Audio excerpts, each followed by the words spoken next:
Hi, I'm Connie Reynolds. I live in South Carolina now. I'm a born native here of Logan County, and I'm here to speak on behalf of Donald Max Garman, my father, and he's here with the Purple Heart Association.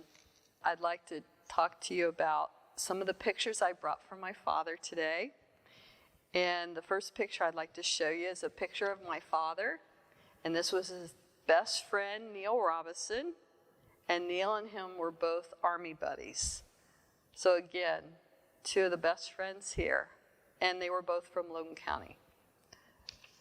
And the second picture I'd like to show you is a picture of my father. This was his last haircut in his barbershop here in West Liberty, Ohio, with his grandson, Ryan. And then this picture is also my father with his other grandson, Seth Reynolds. And Seth Reynolds lives in he lives in Savannah, Georgia now. Savannah, Georgia. And he works at Gulfstream there in Georgia. Again, Seth Reynolds and Grandpa.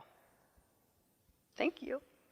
My father, Donald Max Garman, was born on August 31st, 1925, raised in Bellefontaine, Ohio.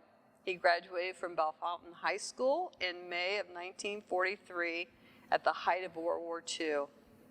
He passed from this earth on November 18th, 2008, at the age of 83.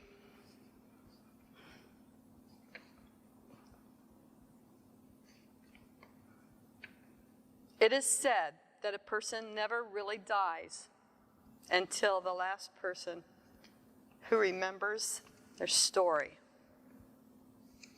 passes from the earth. Although I never fought in a war or served in the military, I appreciate the Purple Hearts organization for allowing me to revive memories of my father, to walk in his shoes for a brief moment, and to gain perspective on the importance of his service by sharing a personal tribute tonight. Thank you for allowing me to keep Dad's spirit alive. Donald Max Garman entered the United States Army in June 1943, a month after his high school graduation. Basic training took him to Camp Croft in Spartanburg, South Carolina. He served in the 9th Infantry Regiment of the 2nd Division until August 25th of 1944. Shortly after D-Day, while serving our country on the front lines, he was wounded.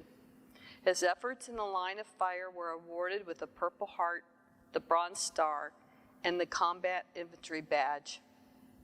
After extended hospital stays and surgeries, Dad returned to his roots in Logan County, married and settled down to raise his 2 children. His first jobs were with Miller Meteor and the Sheriff's Department, but his lifelong profession began when Max opened a barber shop in West Liberty, Ohio.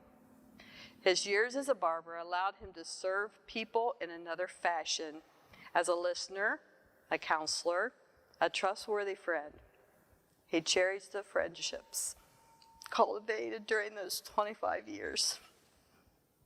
Dad's life was devoted to service from beginning to end, whether serving on the front lines with his fellow soldiers or offering a gentleman in his barber chair a haircut and an empathetic ear.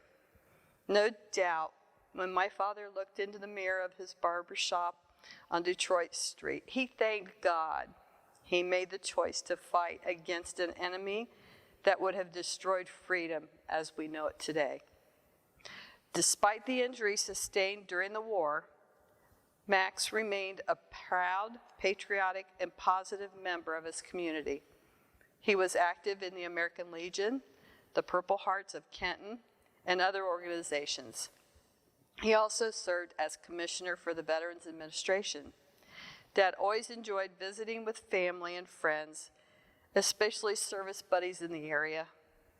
We are blessed to have been able to call Donald Max Garman father, grandfather, brother, or friend. With the passing of time, we are losing those of the greatest generation If not for their bravery to fight in the name of liberty and peace, life would look quite different for all of us today. We should be mindful not to bottle up those memories, to allow those memories to disappear, but to share them as we are doing tonight. As future generations, it is our responsibility to make sure their stories of bravery and sacrifice endure. It was an honor to be here today, sharing my father's story with you, emotions and everything. It gives us all a chance to pause, mourn, and reflect on the bravery of our veterans. I am also grateful to the West Liberty community for initiating this Purple Heart organization and keeping our brave veteran stories alive. I thank you. I close with these words from an unknown author. Look for me in the people I've known or loved, and if you cannot give me away, at least let me live in your eyes and in your heart and in your love for those around you. Thank you so much.